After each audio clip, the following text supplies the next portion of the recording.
Welcome to Liberty Action Alert with Greg Seltz, sponsored by our friends at the Lutheran Center for Religious Liberty here in Washington, D.C.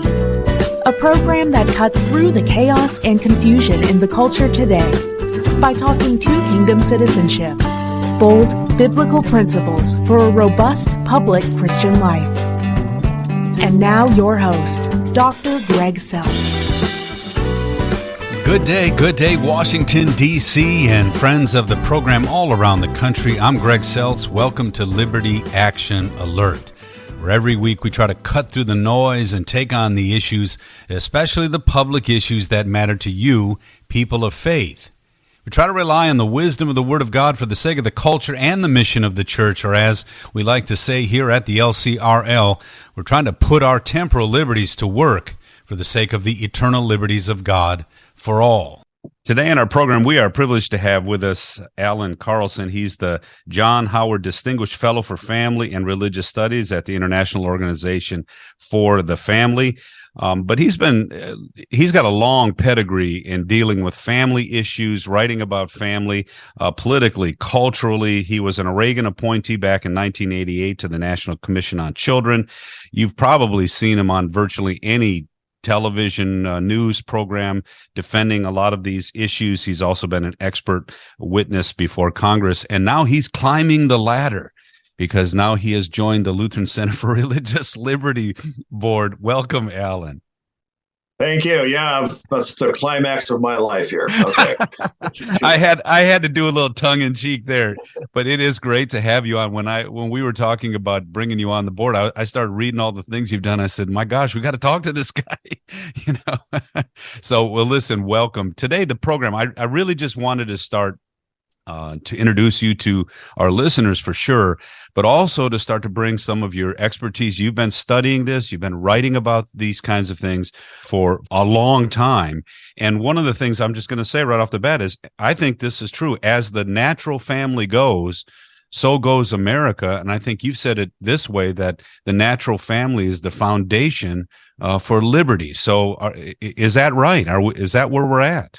Indeed. He said, marry, be fruitful, and multiply. That's the natural family. It's in consonance and on harmony with Genesis 1 and 2.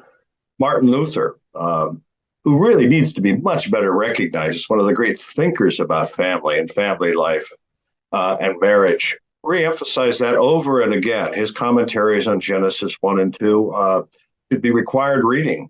I would even say in the public schools because it's so true, but at least in the Christian schools, we need to spend much more time with him. Natural family, it's the family that's function rich, the family that educates its own children morally and in other important ways. It's the family that does things. And again, Luther's model family in the 16th century with his wife, Catherine von Bora, a model home.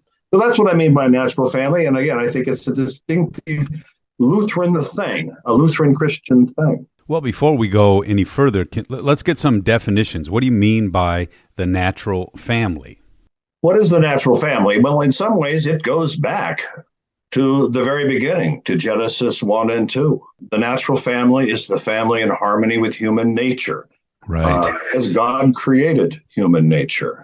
Male and female, he created them, and God blessed them, told them to marry and to be fruitful and to multiply. That's the foundation of the natural family. He also implied, and I think, again, a lesson that remains true to us today, that the natural family is a center of human activity, of economic activity, of educational activity. The busy home is very much should be the center of human life, the place where children are reared, protected, educated primarily. Martin Luther understood this beautifully. Again, I would say Martin Luther was an advocate for the natural family. He didn't quite use that phrase, but he easily could have. His commentaries on Genesis 1 and 2 and the origins of family and marriage, right. His thoughts on procreation, on the enormous value of children and of the obligation to rear children in godly homes. It's all there. Can I jump in and just say, you've already explained a couple of things that probably is at odds with our culture today. You just talked about how God created and ordered us, when it comes to relationships even, but then the marriage goes a step further. It's an institution. It's bigger than a relationship. I call it the trinity of civility, first of all. And so father, mother, child. And then the second thing is you said that it's basically it's the main cultural institution. Well, I can tell you there are a lot of people who think, no, the state is more important than the family. And in reality, in the way God ordered things, the family is preeminent. It's the state that is subservient, or at least it is penultimate to the family as a cultural institution. Would you agree with that? In two ways, yes. One way, the state steps in when the family fails. Okay. And we're talking about why families fail. But when the family fails, somebody steps in. Somebody's got to deal with people who can't take care of themselves anymore. Somebody's got to sort out the problems of who's going to educate the children, who's going to care for the little ones, who's going to take care of the aged and the infirm. Well, if families don't do it, generally churches can step in to some degree, but otherwise the government comes in.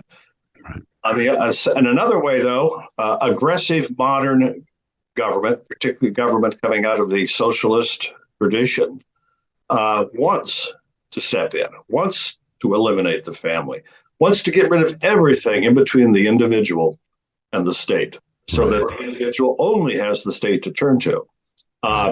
That's the opposite of liberty. Why is the family the beacon of liberty? Because it protects the family and it protects the individuals from the state, from becoming pawns in the process that states use to control people.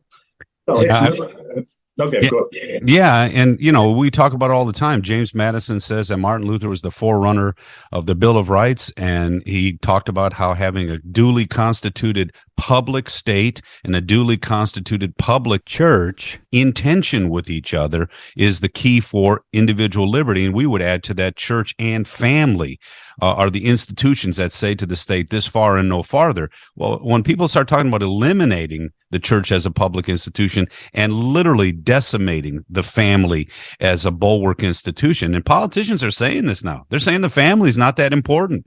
They're saying that the school system's more important than moms and dads and all these kinds of things.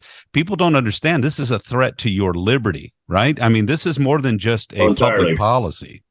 Entirely. I mean, even if one looks at, for example, the history of American public education, going back to the early and mid 19th century, Horace Mann and his crowd, they were very clear about it, that the family was, even then, has to be replaced by professionals.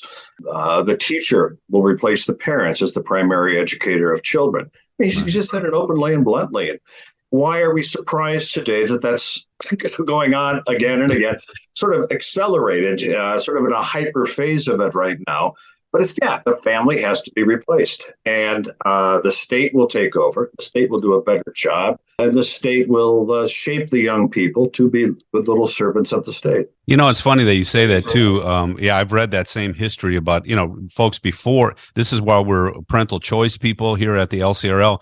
Education was parochial for most of the early history of America. And we don't want to talk about how it got to the point where now public education has been secularized. That's a whole nother discussion.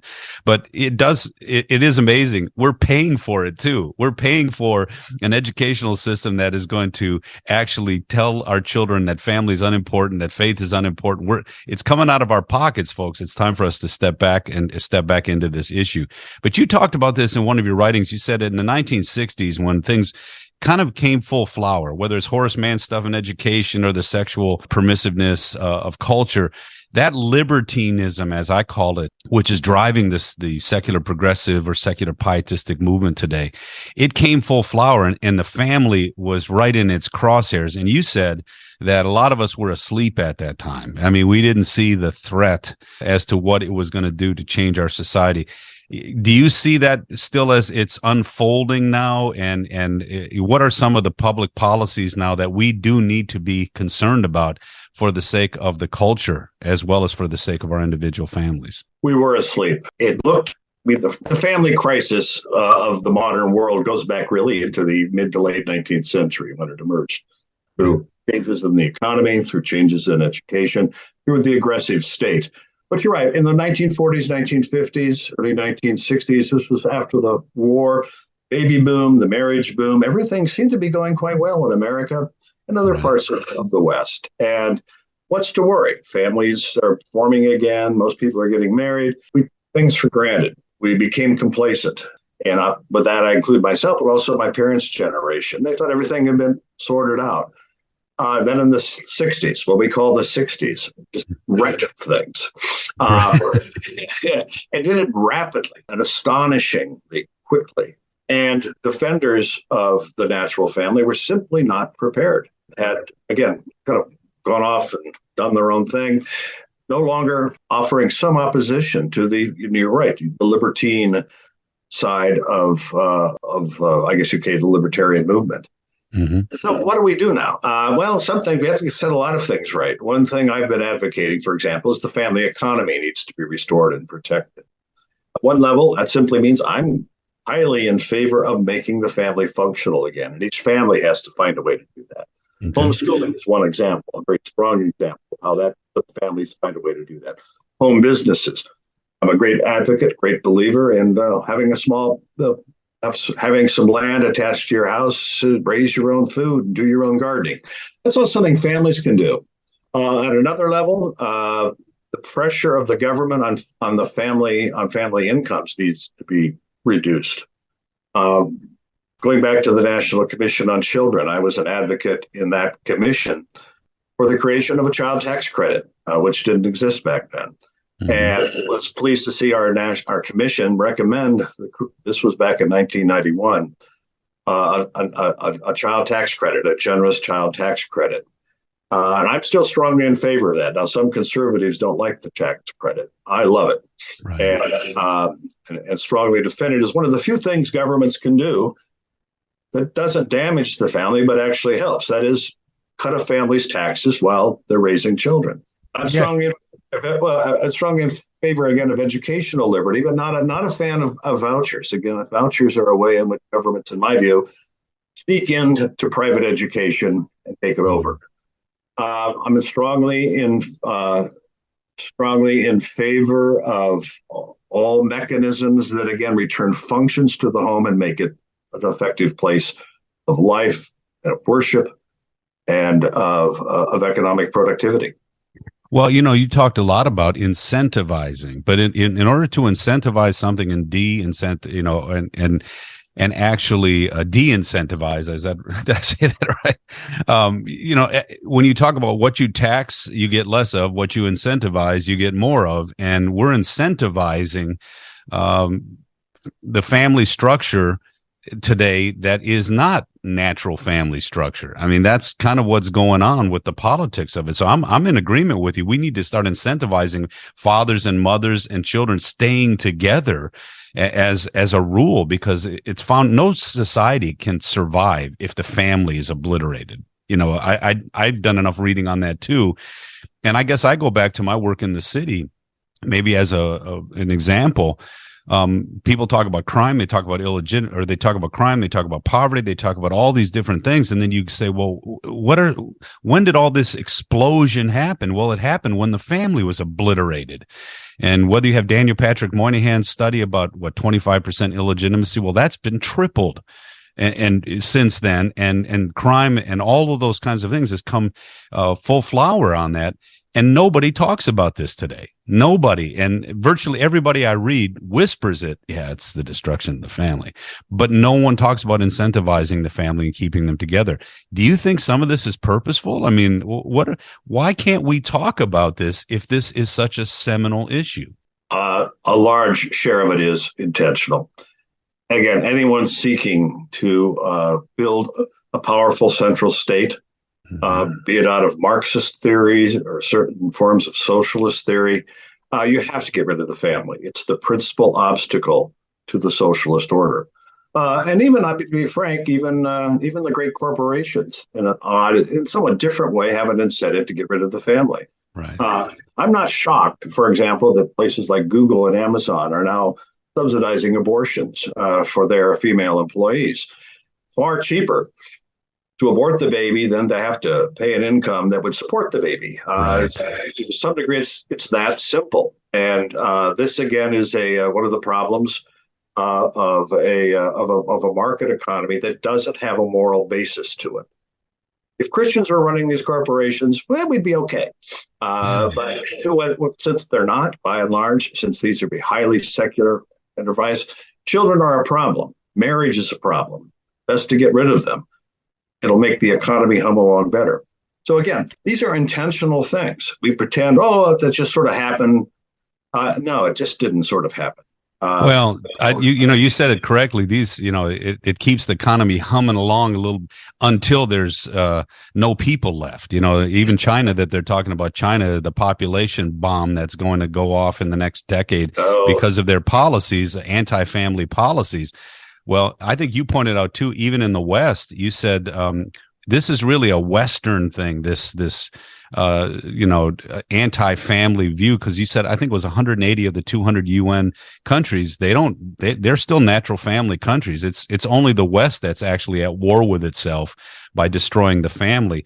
So I guess my question is, and you just pointed it out, I don't think people realize we have to take the narrative back. I think the narrative right now is families is terrible. It's so expensive. Oh my gosh, having one or two children, you're gonna miss out on life.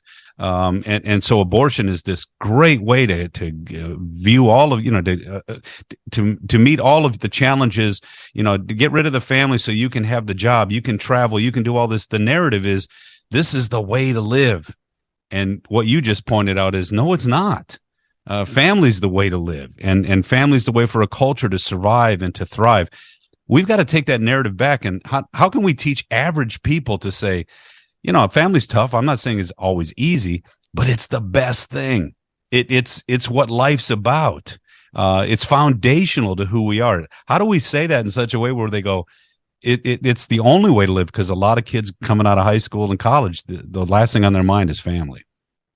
Well, I think Lutherans in particular have a great opportunity here. We don't have enough time right now to go into Luther's theology of sex, marriage, and family, but I'm convinced, and I have been for decades, it's the best stuff around. And I've written about that. It's something we should talk about again sometime. But Luther provides some real answers. He's grappling with the early modern world, and he sorts through it, and he comes up with real solutions.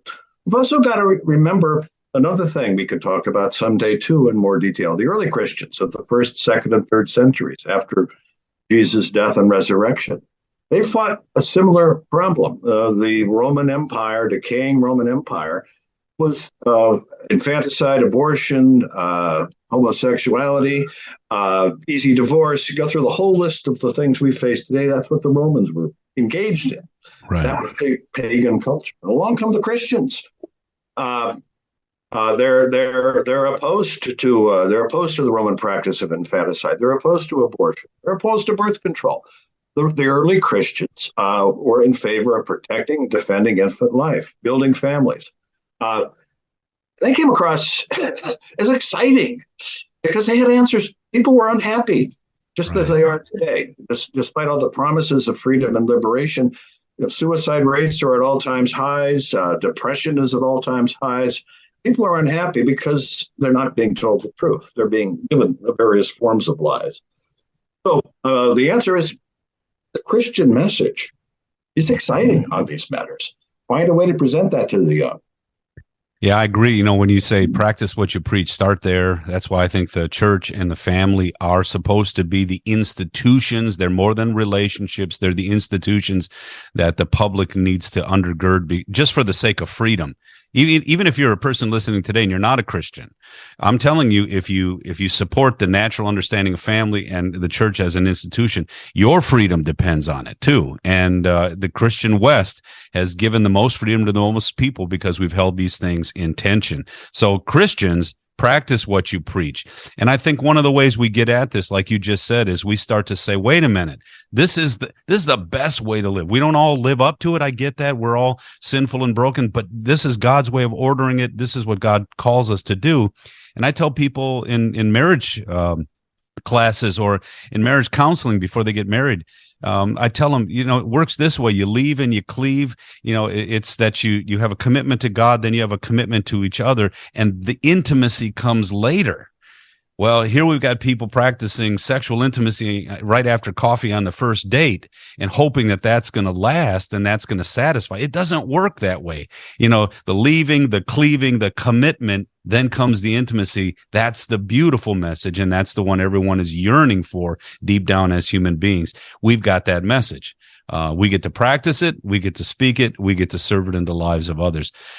I agree with you. This is going to be, I think this is the cultural moment.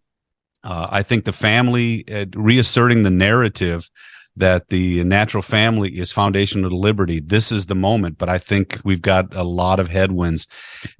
Are there any particular public policies that you see right now that are helpful? The Respect for Marriage Act is definitely a boulder in the water that we're going to have to deal with.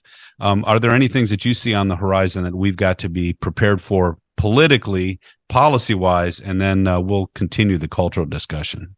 Well, certainly defending educational liberty, I think, is going to be key as we go forward. Again, Lutherans have understood this for a long time, back in the days of the 19th century, of creating their own schools, which would pass along a Christian message. Today, educational liberty, be it home schools, church schools, private academies of one kind or another, absolutely central, because all kinds of damage can be done in a public system that has lost all of its moral gravity. Again, I go back to my same drum I beat many times. I believe in the one thing federal government can do to help families is cut their taxes. The more children you have, the less tax you pay. And I've put it just that simple. There's different ways to get at that. That's one thing that I'm strongly in favor of. And you're right, the Defense of Marriage Act. The marriage system in America is so messed up right now that we're almost starting from scratch. It's been deteriorating and going downhill legally and constitutionally for about 70 years. And the final indignity was same-sex marriage. But we have to find a way to build marriage back up again as a viable institution. And some of that's legal, and a lot of it is cultural, and simply finding ways within the church and within the churches to affirm and defend marriage, not as some old-fashioned thing, but as, in fact, the foundation of the church's future. I love what you said, and we'll end on that for this time because we've got a lot more to talk about with you. I can't wait to read even more of your articles, let alone your books on this, because again, I'm with you on this. This is a moment in history where the family is central. But again, we have a Champions for Liberty, folks. We have a Champions for Liberty network that we're building. And a lot of what we're going to do is going to have to come from the ground up. It's going to have to come from us re-understanding the beauty that God has given us through his word, through the family, through the church, and then living that way amidst all of this craziness. And again, we'll be fighting for you here in Washington to make sure you have the freedom to do that.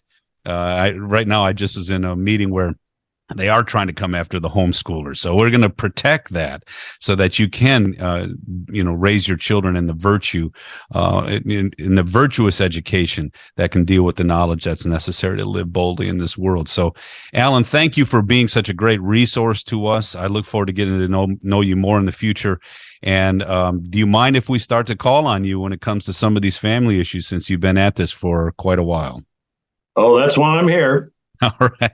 Well, thank you so much for being with us today, and thanks for blessing us with this. I think this really call to action, and I think our church people are right there with you, and we really appreciate having you on today. Thank you. Thanks for tuning in today. To get to know our LCRL-DC work better, check out our website at lcrlfreedom.org. Contained there are resources to empower your public square dynamic discipleship. Or check out our weekly Word from the Center opinion piece every Friday at facebook.com/LCRL Freedom. Till next time, God bless you always. I'm Greg Seltz. Have a great week. You've been listening to Liberty Action Alert with Greg Seltz. Executive Director of the Lutheran Center for Religious Liberty in Washington, D.C. This program has been brought to you by the Lutheran Center for Religious Liberty.